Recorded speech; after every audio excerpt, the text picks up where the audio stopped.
Mastercard CEO Michael Miebach weighing in on the outlook for consumers with recession fears swelling, also talking to us about inflation. Take a listen.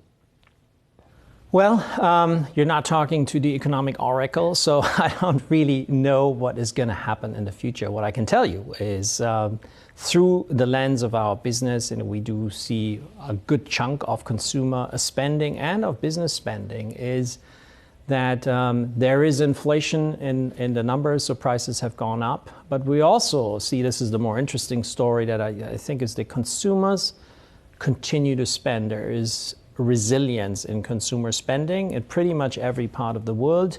There is changes, though, in what people spend on. We just talked about the shift to the services economy. But depending on different segments within the spectrum of consumers, there is more shift to maybe necessities, so less discretionary spend. So you spend more on food versus back to travel. Yeah. That is at different ends of the spectrum. That could be is a trend that we're seeing. So the what somewhat changing, the absolute level not changing. We see that in Europe, we see it in the United States, we see it really in every part of the world. Do you think that momentum continues into the holidays? Again, back to predictions, hard to see where it's going to go. So far, we don't see any near-term changes in consumer overall spending levels. The continuation of these shifts into experiences vis-a-vis goods, I think that will continue. Are you confident in saying that we're just not going to have a recession? You don't see any red flags in your numbers that would give you cause?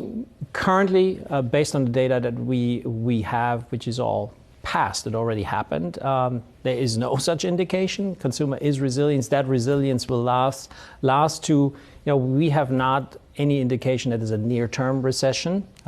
So we said, well, certainly we don't see it this year. But who knows? It's too early to talk about 2023. What will MasterCard's role be in the future of crypto?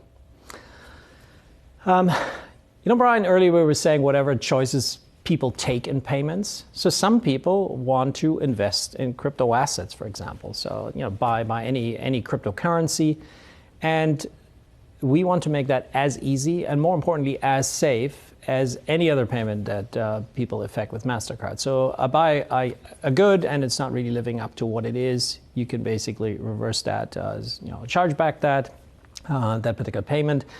And when it comes to crypto, same expectations and aspirations on safety, security, regulatory compliance. So we want to make it easy and we want to make it safe. And that's how we've been engaging a whole set of partnerships with crypto exchanges.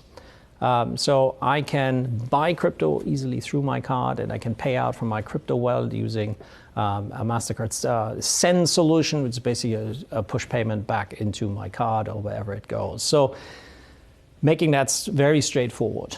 You look at other aspects of the crypto economy. The overall question of where's regulation going, regulatory compliance and things like that. We have a whole set of services that we deploy to make the ecosystem safe. So exchanges, banks, and everybody else who wants to play in the space, in the end, they all have needs that are pretty common on safety, security, so we fulfill those. And finally, there's a lot of talk out there on central bank digital currencies, which is yet another angle of the crypto economy, where we advise and work with governments and we provide testing facilities. You want to create the digital sand dollar. The government of Bahamas has done that, and they partner with us to try it out and see how that works. So we cover the whole spectrum of the crypto economy, really from the simple starting point. It's an interesting technology.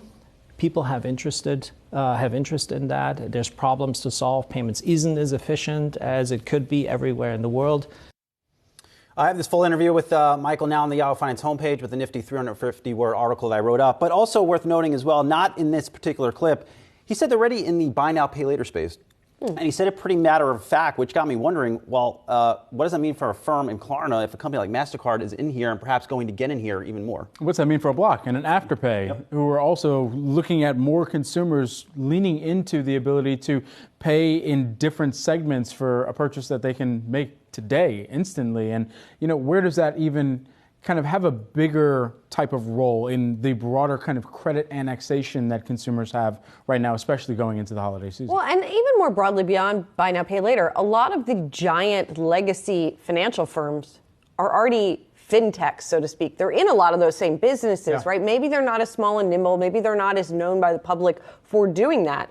Well, most of them do it, but I don't know what that means for the sort of longer-term competitive landscape. But by and large, American Express, Mastercard, very good quarters, not just in the U.S., even overseas too as well. Pretty good.